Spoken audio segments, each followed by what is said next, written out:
And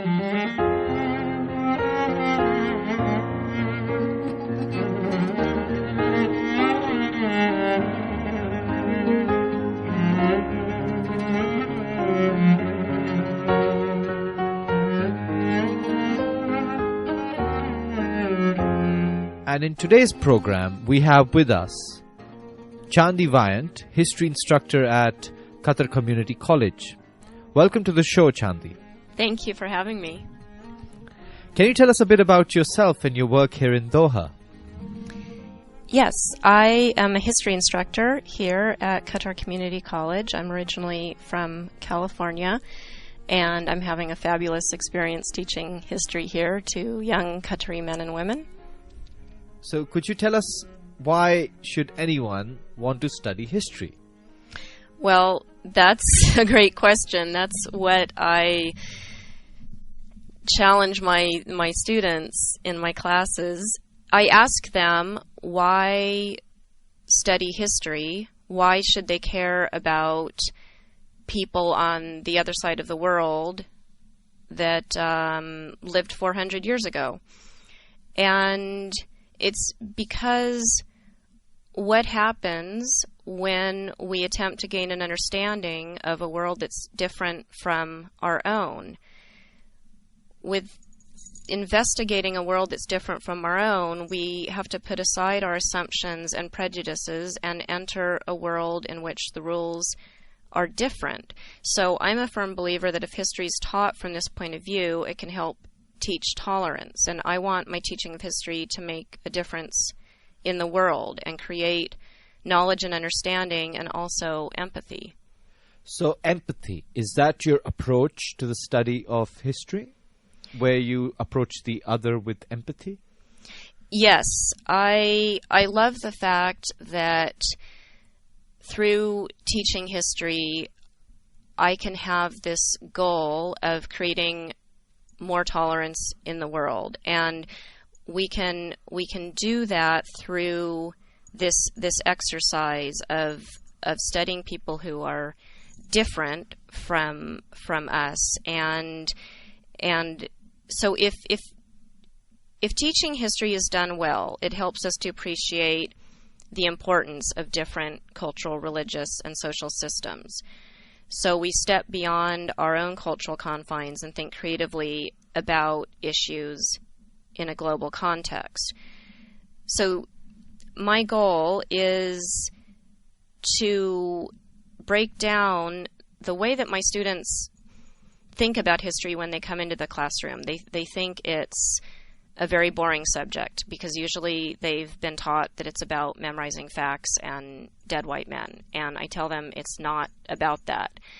I tell them it's about asking questions, and so it can be a very exciting subject, right? I mean, a historian deals with this diverse array of narratives about the world and people, and it teaches us to think in more nuanced ways about differences, which I think can help develop tolerance, right, for others who are different from us, and that's how we grow as human beings. So does that mean your Qatari students appreciate learning history in your class? Yes, I'm having a lot of success. They often tell me that they didn't like history before my class, and I had a great experience this summer semester when my wonderful boss allowed me to teach a special topics course, which is on what I have studied.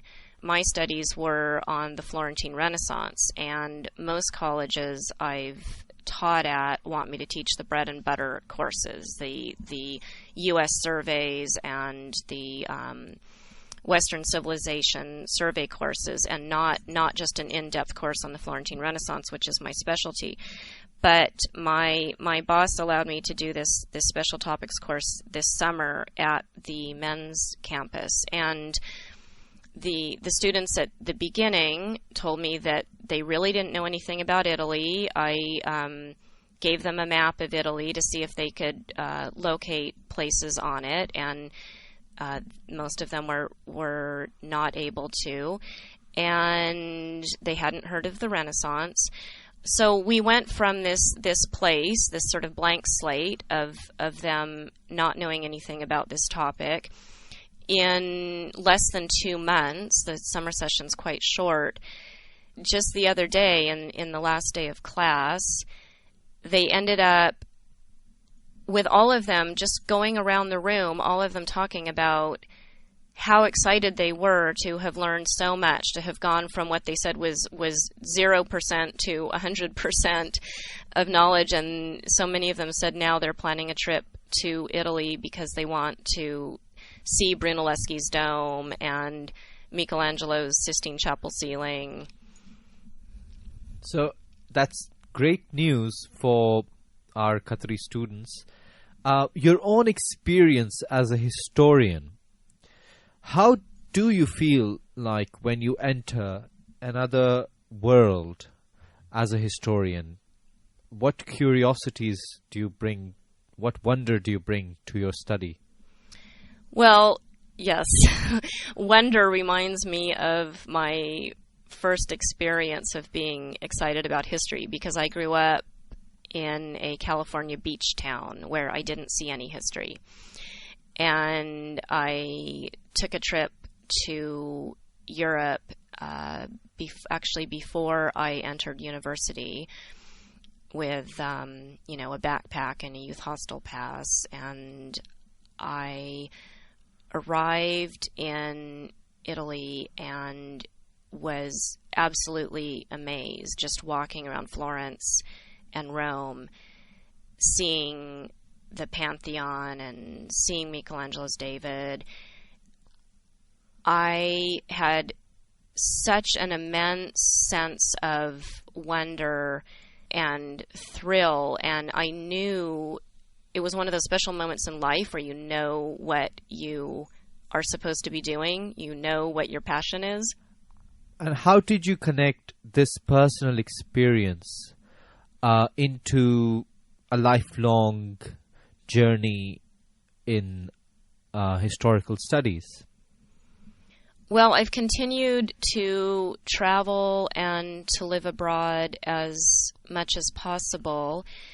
I teach my students that history is about asking questions and having a curiosity for the world, having a curiosity for people of the past and why they made the choices they made, why things happened the way they happened, why societies developed the way they did, because it helps us understand the world we live in today. So I love that constant questioning and that constant exploring and constant learning. And I find that if I can keep traveling and I can keep living in different cultures, it keeps that personal dialogue going, that personal questioning and that personal sense of wonder. I don't become complacent without those questions coming up the way I could if I just stayed in my same town. So one fascinating thing I did a few years back was a pilgrimage walk in Italy that I did on my own on a pilgrimage route that's recently been revived by the Italian Ministry of Culture. Can you tell us a bit more about your pilgrimage walk? And I believe you might be writing a manuscript out of that experience. Yes, I chose to walk for 40 days on a pilgrimage route. Like I said, it's not well known. It's recently being revived in Italy. It's not known at all like the Camino in Spain. The whole thing actually takes 4 months to walk. It starts in Canterbury, England, and goes to Rome. And the route has been revived because of the diaries of a bishop from the Middle Ages who left Canterbury to walk to Rome, which was an important thing to do. If you became a bishop, you had to go to Rome and receive this cloak from the Pope. And I didn't have 4 months to do the whole thing. And I speak Italian, and Italy's the love of my life. So I wanted to take 40 days and go from the north of Italy to Rome. So the beautiful thing about this route right now, for me at least, I'm sure walking the Camino is wonderful, the well-known one in Spain, but apparently you see thousands of pilgrims per day on the Camino. Now, in walking 40 days on this route, I saw a total of 6 pilgrims the whole time. So I was on my own a lot, going over mountains and through farmers' fields, and sometimes on the edges of highways, which wasn't the most appealing place to walk. You are listening to Children of Adam and Hawa, Kahwa, on QF Radio 91.7 FM, a special radio show for the month of Ramadan, brought to you by Adil Khan and Hamdi Blekic in collaboration with Doha Center for Interfaith Dialogue, where we are speaking to our special guest today, Chandi Vyant, a history instructor at Qatar Community College. Chandi, it's a very Catholic thing to do a 40-day walk from the north of Italy to Rome. Yes. This is what was so fascinating about it, is I am not Catholic, and I didn't quite realize when I set out to do this walk how immersed I would be in Catholicism.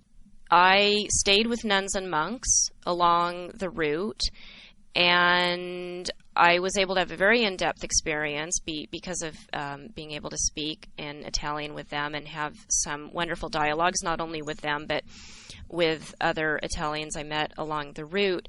And so many Italians would say to me, "Oh, you must be so Catholic to be walking to Rome." And I didn't know how to respond. I just hadn't thought that piece through.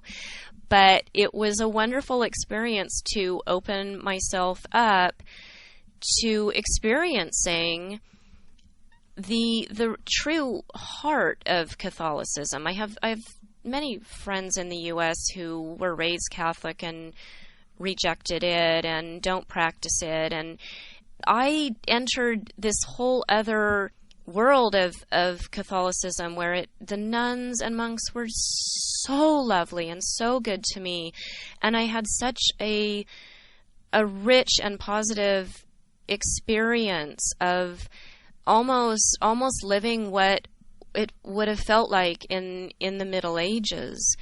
Going into these little churches with them, I was in the middle of nowhere, and they would say, "Do you want to go to Mass with us?" And I would say, "Of course," even though I didn't even know what I was supposed to do in a Catholic Mass.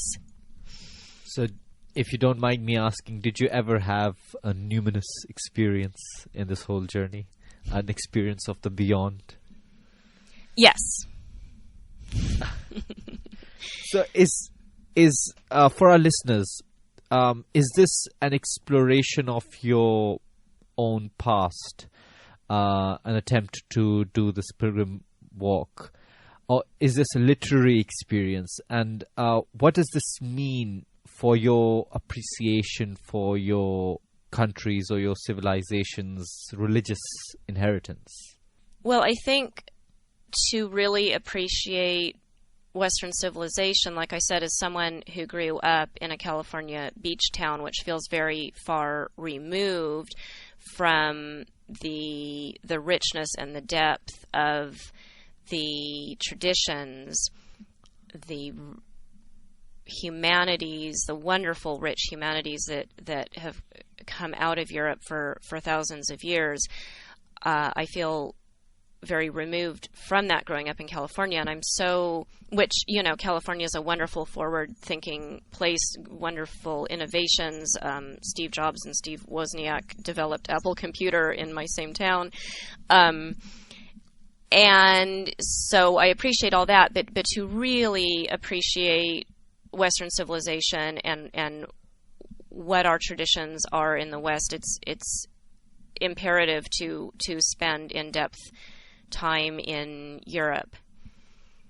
Do you have a message for our listeners relating to your own personal voyage through history, through time, that is, and through different places, from Italy to Qatar. Do you have something that you'd like to say to us regarding tolerance and how perhaps governments should learn from your experience as a traveler? Yes. Well, governments, unfortunately, aren't doing a great job to really try to understand countries, peoples, cultures that are different. And ever since I started traveling and living abroad, I saw it as a wonderful opportunity to take on what Gandhi said: the more friends we have around the world, the less likely we are to go to war against them. And this is really the goal of my life. And this actually, being a historian, relates to this, because a well-trained historian doesn't accept the common narrative that governments usually employ of a world divided into forces of good and evil, because we are thinking about, as we study history, we have to go beyond our own image, right? Go beyond our cultural confines. And again, like I said, this helps us develop tolerance and understanding. And I know there's been a massive amount of misunderstanding over the years between my country and countries in the Middle East, and there won't be any positive progress in this relationship if we can't develop empathy and a sense of respect for customs and values that are different. Can you tell us from your past travels where you've experienced what you've just said about governments fighting over things and you being part of history, where you've been able to do things differently? Yes, one of my favorite experiences where I really felt that I had made a difference in the world and helped create tolerance was when I did a Volunteers for Peace work camp in Poland in 1985, when the Eastern Bloc countries still were closed off and not accessible. You couldn't just take a train and arrive in Warsaw. I was able to go there through this organization called Volunteers for Peace that arranged visas for young people who wanted to participate in basically a dialogue about war and peace issues. And so I was there with young people, mostly from European countries, and there was a French girl who considered herself a communist, who was a participant of this work camp. We were located at the former concentration camp of Majdanek as our setting for this camp, where we helped during the day to make the former concentration camp into a museum, and at night we had discussions about war and peace issues.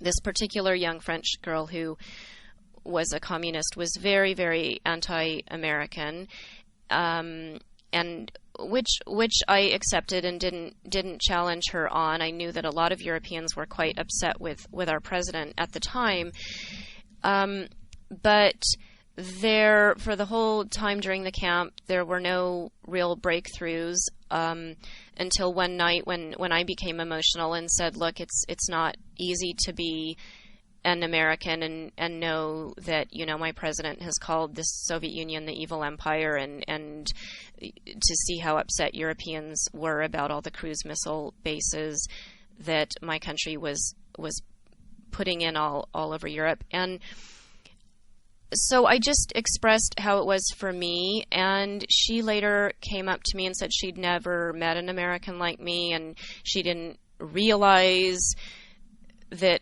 an American could have that point of view. And I could see how much she was struggling to say it. It was a beautiful and emotional moment. And she said that I had changed, what I had said had changed her feelings, that she now felt like, I think she used the word that a window had been opened. And one last question. When we enter a world which is not our own, for example, the past, should we do it with courtesy or with criticism? Yes, well, what I would suggest, based on these themes we've been talking about, is that it's easier to criticize than to understand.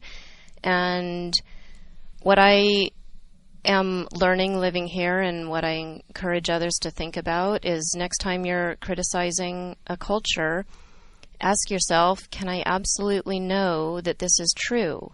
Because if you haven't spent in-depth time in that culture and really gotten to know those people and made an effort to understand ways that are different, you may not be able to say you absolutely know that it's true when you are criticizing another group of people and their ways that maybe you don't understand.